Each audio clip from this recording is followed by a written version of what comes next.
You don't need a $10,000 battery pack and a master's degree in electrical engineering just to test an electric motor.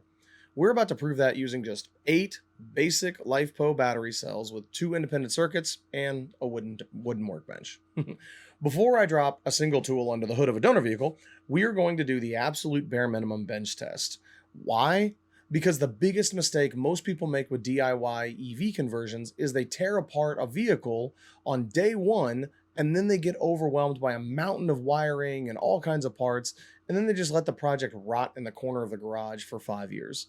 We're going to avoid that trap by executing a complete proof of concept wide out in the open.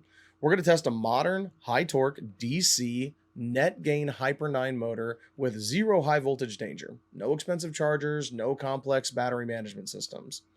The industry wants you to think that electric vehicles have to be these moving luxury laptops with auto driving and giant touchscreens and everything.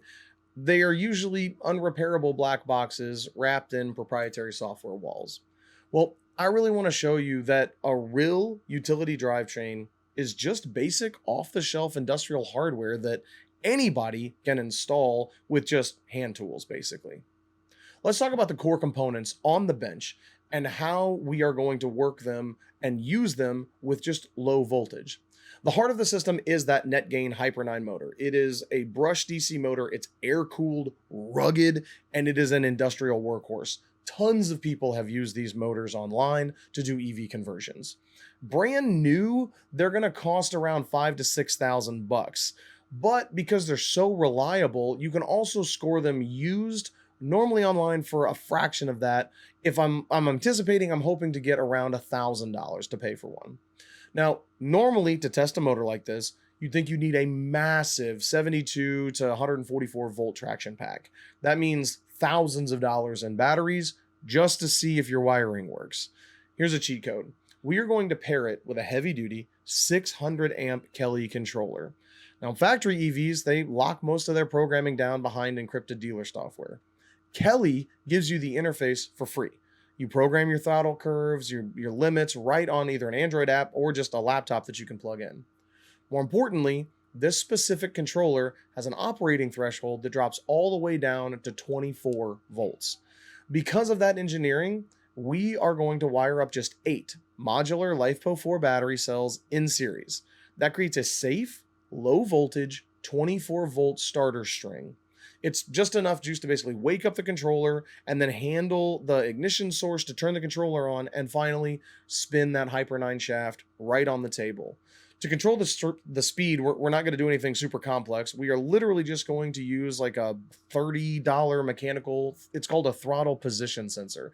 It's basically literally just a potentiometer in a box. So you move it, it's got a little spring, that tells the controller how fast to spin. Now, I know, a vehicle is not just a motor and a battery. We also have auxiliary systems to worry about. In a standard production EV, they install a DC to DC converter to step down the massive high voltage traction pack to just run the vehicle's standard 12 volt systems. It adds a cost and it adds a failure point, and it complicates the wiring schematic. So to start off with, for this bench test, and just for the initial phase of the vehicle build, I'm just going to completely ignore the DC to DC inverter.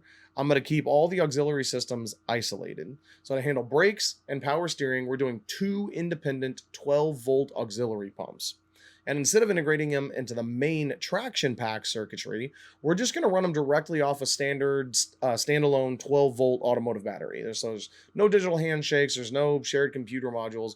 When the switch is flipped, the 12 volt battery runs the pumps, and then the 24 volt string runs the controller, and the two systems don't have to talk to each other right out of the gate. We're just going to manually charge that 12 volt battery after doing any of our tests, or even when we get it in a vehicle with our test drives, because we're not going to go far right out of the gate as we're just testing everything. This is the ultimate minimalist mandate. We're going to separate the electronics from the chassis. We're going to keep the circuits as isolated and simple as possible. Now, once we show you guys on the internet that the motor is spinning on just a wooden table using nothing but a potentiometer and 24 volts, then the proof of concept is done. Phase 2 means taking that exact workbench layout and dropping it into a real chassis. We are officially on the hunt for a donor vehicle. Specifically, what I'd really like is a 5-speed manual, 2-wheel drive Chevy Blazer, or something similar to that. Can't be four-wheel drive, can't be front-wheel drive, just because it increases the complexity. Long term, I'd love to tackle those as well. Let's talk about the manual transmission because they're so rare today, but it is the ultimate budget EV conversion hack. An electric motor doesn't really care about RPM bands the way that a gas engine does. If you bolt a Hyper 9 directly to the transmission input shaft, we keep the existing clutch, we use the factory gearbox, and we completely eliminate the need for expensive like custom reduction gear setups, all kind of complexity with automatic transmissions. It's just you shift manually, you keep your mechanical brakes, you keep your mechanical steering completely analog, and we basically just have to connect wires to make the truck drive down the road. We're really building a grassroots movement here to put affordable, repairable transformation back into the hands of regular people. If you are sick and tired of disposable cars and corporate ownership traps, it's time to join the build. I'm anticipating we can accomplish all of this for less than $3,000, just the bench test piece.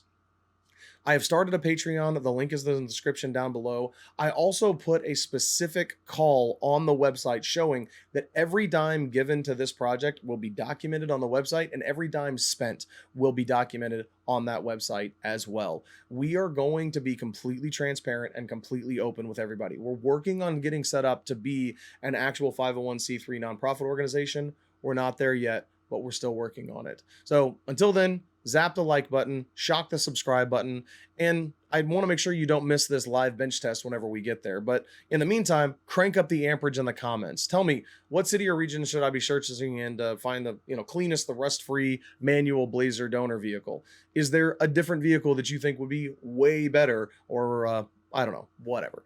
I really need your input, your opinion. Tell me what you think about this minimal bench test proof of concept. And until next time, take it easy.